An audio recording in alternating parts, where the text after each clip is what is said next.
If you hear the word blancmange today, you probably picture something from your grandmother's kitchen. A pale, wobbly dessert. It might be almond flavored. It's usually made with milk, sugar, and cornstarch or gelatin. It jiggles on the plate. It's a simple, sometimes forgotten sweet treat. But that's not what blancmange used to be. Not at all. The medieval version was something completely different. The name itself is a clue. It comes from Old French. Blanc means white, and manger means to eat. So it was quite literally white food.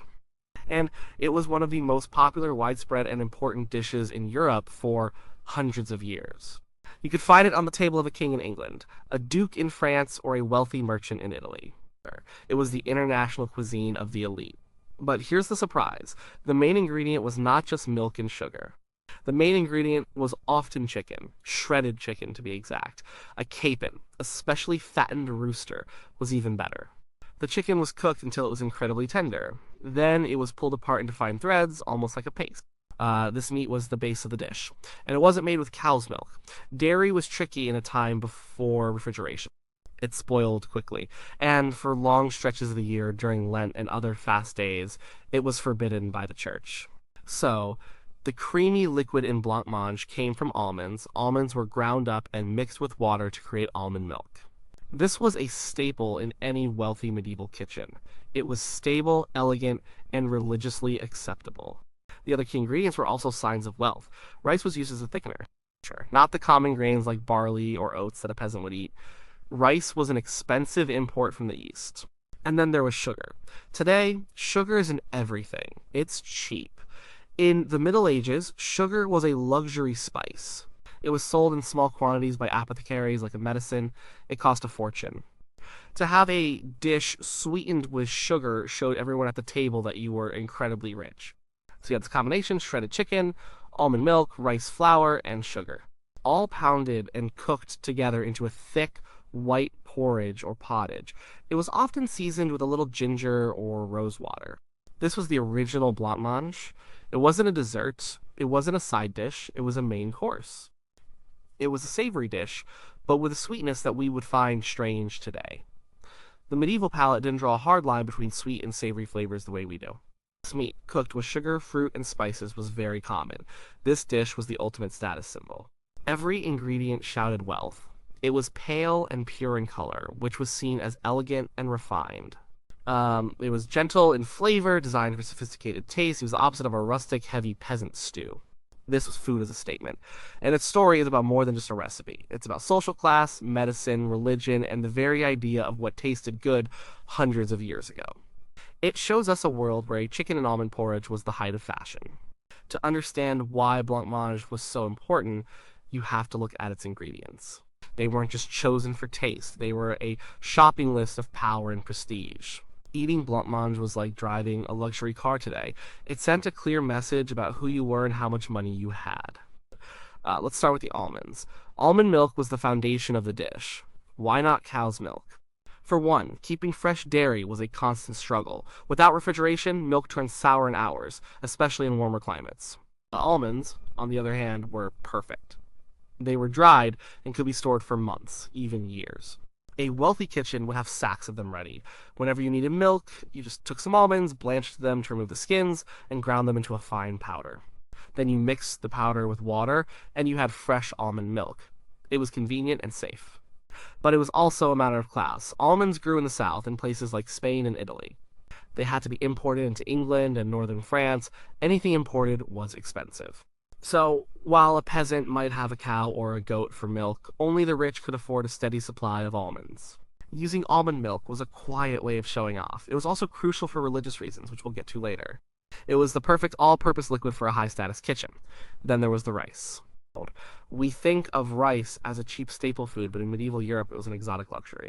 Like sugar and many spices, it was grown far away and had to be transported over long, dangerous trade routes. It came from the Arab world and Asia. For most of an English lord's life, he would have eaten bread made from wheat or rye, and pottages thickened with oats or barley. Rice was different. It was delicate. It was white. It was used in small amounts, often ground into a fine flour to thicken sauces and dishes like blancmange. Having rice in your pantry was a sign that you had access to the global trade network. It meant you were connected and wealthy. The real star of the dish, though, was sugar. It's hard for us to imagine a world where sugar was as precious as gold, but that's how it was. Sugar cane was grown in the Middle East and on Mediterranean islands like Cyprus and Sicily. The process of refining it into white crystals was difficult and labor intensive. It was sold by the ounce, not the pound. It was often kept in a locked box called a spice coffer, along with saffron, cloves, and nutmeg. A host would bring out his sugar and spices to show them to guests, a bit like showing off fine jewelry. Putting sugar in a main course like Blancmange wasn't about making it a dessert. It was about displaying wealth. The sweetness was a bonus, but the primary purpose was status. It told your guests, I am so rich, I can afford to sprinkle this incredibly expensive white powder on my chicken. This combination of meat and sugar was the height of sophisticated cuisine for centuries. It only started to seem strange in the 17th and 18th centuries when sugar became much cheaper and the modern idea of a separate sweet dessert course began to form. Finally, there was the meat. The preferred choice was a capon. A capon is a rooster that has been castrated. This makes the bird grow larger, fatter, and more tender than a normal chicken. It was a specialty meat raised specifically for the tables of the rich. The fine white breast meat was perfect for shredding into the delicate threads required for blancmange. The dish was a celebration of whiteness, and the pale meat of the capon fit that aesthetic perfectly. It was a food that required careful breeding and preparation, far from the tough old birds a farmer might boil for his own family. Every single element of blancmange, from the almond milk to the capon, was deliberately chosen to be expensive, refined, and exclusive. A blancmange wasn't just for fancy banquets, it had two other very important roles. It was considered a perfect food for the sick, and it was an ideal dish for religious fasting days. This flexibility made it one of the most useful and persistent dishes in the medieval cookbook. The medical role of blancmange is tied to the prevailing scientific theory of the time, the theory of the four humors. This idea, inherited from ancient Greek and Roman doctors like Hippocrates and Galen, dominated medical thinking for over 1,000 years. It held that the human body was made up of four fluids, or humors: blood, phlegm, yellow bile, and black bile. Each humor had a corresponding quality. Blood was hot and moist. Phlegm was cold and moist. Yellow bile was hot and dry. Black bile was cold and dry. A healthy person had all four humors in perfect balance. Sickness was caused by an imbalance, an excess, or deficiency of one of the humors. The cure, therefore, was to restore that balance, and food was a primary tool for doing this. Every food, plant, and animal was also classified by its humoral qualities. A doctor wouldn't just tell you to get bed rest. He would prescribe a specific diet to counteract your illness. Blancmange was considered one of the best foods for this purpose. It was seen as a perfectly balanced and restorative dish. Its ingredients were thought to be moderate and gentle. The almonds were considered temperate. Rice was seen as nourishing and easy to digest. The sugar, in small amounts, was thought to be a good source of energy. Chicken was a light meat, far better for a sick person than heavy red meats like beef or pork. The dish was also bland and soft. This was important. It was easy for someone who was weak or had a poor appetite to eat. It was nourishing without being taxing on the digestive system. You could think of it as the medieval equivalent of chicken noodle soup or toast and rice. It was the go-to-comfort food for the convalescing aristocrat. Cookbooks from the period often include recipes for blancmange specifically for a sick lord. It was gentle, nourishing, and made from expensive ingredients, which of course were thought to be more potent and effective. A peasant might get a simple barley gruel when sick. A lord got blancmange. The second crucial role of blancmange was its place in religious life. The medieval Christian calendar was filled with fast days. The most important fasting period was Lent, the 40 days leading up to Easter. But there were other fasts too, like on Fridays, the eves of major holidays, and during Advent. On these days, the rules were strict. You could not eat meat from land animals. You also couldn't eat animal products like eggs, cheese, butter, or milk. For the poor, this wasn't a huge change. Their diet was already mostly grains and vegetables. But for the wealthy, it was a major culinary challenge. They were used to a diet rich in meat and dairy. They still wanted to eat elaborate, delicious, and impressive meals, even while following the letter of the law. So their cooks became experts at creating lavish, fast day cuisine. Blancmange was perfectly suited for this. The recipe could be adapted easily. You simply took out the chicken and replaced it with fish. Pike, cod, or crayfish were common choices. The fish would be poached and then flaked or pounded, just like the chicken. The almond milk was already compliant with fasting rules since it wasn't a dairy product. The rice and sugar were fine too. The result was a fish-based blancmange that was still white, creamy, and elegant. It allowed the rich to feel like they were observing their religious duties without sacrificing their luxurious lifestyle. They could sit down to a three-course Lenten feast with a fish blancmange as the centerpiece, demonstrating both their piety and their wealth at the same time. This incredible adaptability, the ability to be both a feast food and a fast food, a party dish and a patient's meal, is a key reason why blancmange remained so popular across Europe for so long. The look of blancmange was just as important as its taste or its ingredients, maybe even more so. In a medieval feast, presentation was everything. A great cook wasn't just a cook, he was an artist. And blancmange was his perfect canvas. Its defining feature was its color white. In the medieval world, the color white had powerful symbolism. It represented purity, cleanliness, and elegance. It was associated with light, divinity, and aristocracy. Making a purely white dish took skill and expensive ingredients. Cheaper foods were often brown or gray. A peasant's pottage, made with dark grains and whatever vegetables were available, would be a murky color. Blancmange, by contrast, was deliberately refined and pale. It stood out on a banquet table, a bright spot among other colorful dishes. The cooks went to great lengths to ensure the whiteness of the dish. They used the whitest part of the chicken, the breast meat.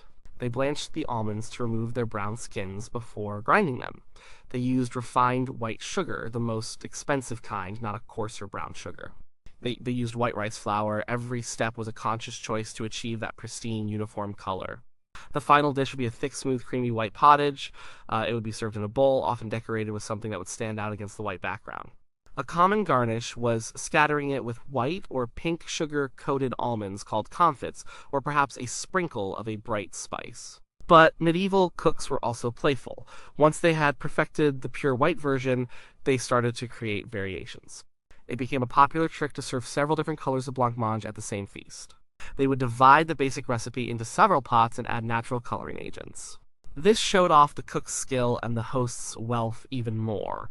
A yellow version was very popular. It was made by adding a few threads of saffron, the most expensive spice in the world. Saffron gave the dish a brilliant golden yellow color and a subtle aromatic flavor. This was sometimes called John Manger, or yellow food. Another option was a reddish pink color, created by adding a pinch of sandalwood powder, a costly imported wood. A green color could be made by pounding herbs like parsley or spinach and squeezing out the juice. They even made a black version for funerals or somber occasions using the dark blood of the animal. Imagine a feast where the servers bring out bowls of blancmange in 4 different colors: pure white, brilliant yellow, deep green, and pale pink. It would have been a stunning visual spectacle. These colored versions demonstrated the ultimate mastery of the dish. The cook was taking the concept of white food and deliberately playing with it, creating a work of art on the table. This kind of dish was often part of a subtlety, or entremet. These were special dishes served between the main courses of a great feast. They were designed to be surprising and entertaining. A subtlety could be a sculpture made of sugar paste, a pie filled with live birds, or a cleverly colored dish like blancmange. They were conversation starters meant to delight and impress the guests. The texture of the dish was also key. Medieval blancmange was not the firm, jellied block we might think of. It was a thick pottage, something between a porridge and a stew. It was meant to be eaten with a spoon. The consistency came from the starch in the rice flour and the fine paste of the ground almonds and shredded meat. It was smooth, rich, and comforting. It was a dish that celebrated refinement over rustic simplicity. Every aspect of it, from its pure color and expensive ingredients to its smooth texture and delicate taste, was designed to project an image of aristocratic elegance. It was the food of a world that valued subtlety and spectacle in equal measure. So what happened to this famous dish? How did the savory chicken and almond pottage turn into the wobbly, sweet dessert we know today? The story of blancmange's transformation is the story of changing tastes, new ingredients, and the birth of the modern meal. It was a slow evolution that took place over several centuries. By the time of the Renaissance in the 15th and 16th centuries, blancmange was still popular, but tastes were beginning to shift. New ingredients were arriving from the Americas, like tomatoes, potatoes, and new kinds of beans. Global trade was expanding, bringing a wider variety of spices and flavors to European kitchens. While blancmange was still a feature of cookbooks, it was starting to feel a little old-fashioned. The biggest change came in the 17th and 18th centuries. This was when a major shift happened in European cuisine, the great separation of sweet and savory. For centuries, it was common to mix sugar and meat in the same dish, but cooks, particularly in France, started to create a new culinary order. They decided that savory dishes should be savory and sweet dishes should be sweet. The main courses of a meal became focused on salty, herby, and meaty flavors. Sugar was banished from the main course and confined to its own special category at the end of the meal dessert. This was a disaster for the original blancmange. A dish of sweetened chicken suddenly seemed strange and barbaric to the newly refined palate. The recipe had to adapt or die, and so it began to change. The chicken was the first thing to go. Slowly, recipes for blancmange started to appear without any meat or fish at all. It was now purely a dish of almond milk, rice flour, and sugar. It had officially crossed the line from a main course to a sweet dish. Around the same time, dairy farming was becoming more organized, and cow's milk was more readily available, at least for those who could afford it.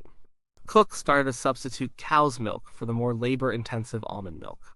The dish was becoming simpler and moving closer to what we recognize today.